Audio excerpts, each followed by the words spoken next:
Assalamualaikum warahmatullahi wabarakatuh. Selamat malam. Salam sejahtera untuk kita semua. Dari kemarin sampai hari ini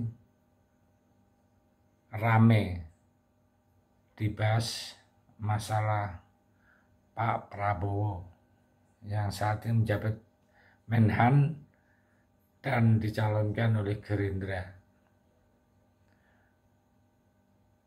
Permasalahan yang ada adalah Pak Prabowo saat ada pertemuan di Singapura, para menteri pertahanan itu membuat statement atau membuat proposal masalah perang Ukraina dan Rusia. Proposal itu salah satu yang jadi masalah, jadi ada 5 item, tapi satu yang jadi masalah bahwa Pak Prabowo itu mengusulkan referendum. Nah, usulan Pak Prabowo ini terang-terangan ditolak oleh Ukraina, Menteri Pertahanan Ukraina, bahwa itu adalah usulan yang menguntungkan Rusia. Nah, kenapa jadi rame? Permasalahan yang ada setelah ini viral, ya, terus ada pertemuan antara saat Bu Menteri Luar Negeri di DPR ditanya masalah pernyataan Pak Prabowo, Bu Retno mengatakan ya nanti tanya langsung karena Pak Prabowo juga ada kaitan dengan komisi itu. Tapi yang jelas Bu Retno mengatakan Indonesia tetap menjunjung tinggi, istilahnya untuk politik itu masih bebas aktif. Terus yang kedua, orang menduga-duga, ya, berprasangka bahwa pernyataan Pak Prabowo ini kemungkinan besar Pak Jokowi tahu. Tapi setelah adanya Rakernas PD Perjuangan, ya, Rakernas ketiga PD Perjuangan yang dihadiri oleh Pak Jokowi, Pak Ganjar, dan Bu Mega, itu Pak Jokowi terang-terangan menyatakan bahwa dia tidak tahu itu. Itu ada pernyataan Pak Prabowo sendiri. Sehingga Pak Jokowi saat itu mengatakan nanti besok atau lusa akan dipanggil untuk menjelaskan seperti ini. Nah, ini suatu blunder besar ya menurut saya. Karena wewenang Pak Prabowo ini kan di internal sebagai pembantu Pak Jokowi. Tapi kenapa bisa melompati kewenangan Pak Jokowi tanpa sepengetahuan? Ini luar biasa blundernya ini. Ini akan berdampak sekali terhadap pencalonan Pak Prabowo. Dan sekarang media massa membahas semua seperti ini. Jadi banyak yang mengatakan bahwa Pak Prabowo itu muncul aslinya. Selama ini kan nempel ke Pak Jokowi terus.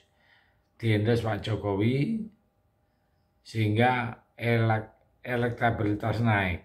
Nah, dengan kasus seperti ini, kalau saya analisa, ya, sehingga Pak Jokowi terang-terangan di Rakernas PDI menyatakan bahwa Pak Ganjar lah yang dimaksud dengan calon pemimpin yang bernyali dan berani. Ya mungkin itu jengkel betul Pak Jokowi terhadap Pak Prabowo. Itu semua istilahnya alam ya, alam yang akan menggiring kemenangan Pak Ganjar ya, mengenai kemenangan Pak Ganjar dengan kasus-kasus seperti ini. kita lihat perkembangan selanjutnya, karena setelah nanti Pak Prabowo dipanggil Pak Jokowi, apa alasannya seperti itu? Karena apa? Pernyataan seperti ini sangat merugikan Indonesia. Seakan-akan Indonesia itu bukan bebas aktif lagi, tapi ternyata pro ke Uni Soviet. Jadi sia-sia saja Pak Jokowi saat itu menempuh perjalanan menuju medan perang Ukraina, habis begitu pindah ke Soviet dalam rangka kepingin memberi solusi, tapi dengan hati-hati sekali. Nah, Pak Prabowo bikin blunder besar. Artinya Indonesia dengan adanya pernyataan Pak Prabowo ini ya sedikit agak kurang bagus ya, kurang bagus di mata dunia. Seakan-akan ikut campur urusan dalam negeri negara lain. Atau mungkin ini alam menunjukkan bahwa inilah aslinya Pak Prabowo. Jadi dengan adanya seperti ini, ya ya capres-capres itu kalau membuat pernyataan hati-hati. Kalau blunder kayak begini akan merugikan diri sendiri dan merugikan negara kita sendiri. Jadi ini adalah pelajaran untuk kita semua, bukan masalah kita yang ngurus negara, tapi kita juga sebagai individu.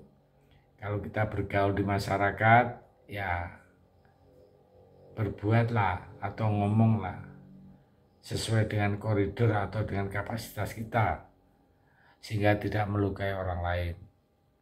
Karena hubungan sesama itu akan lebih baik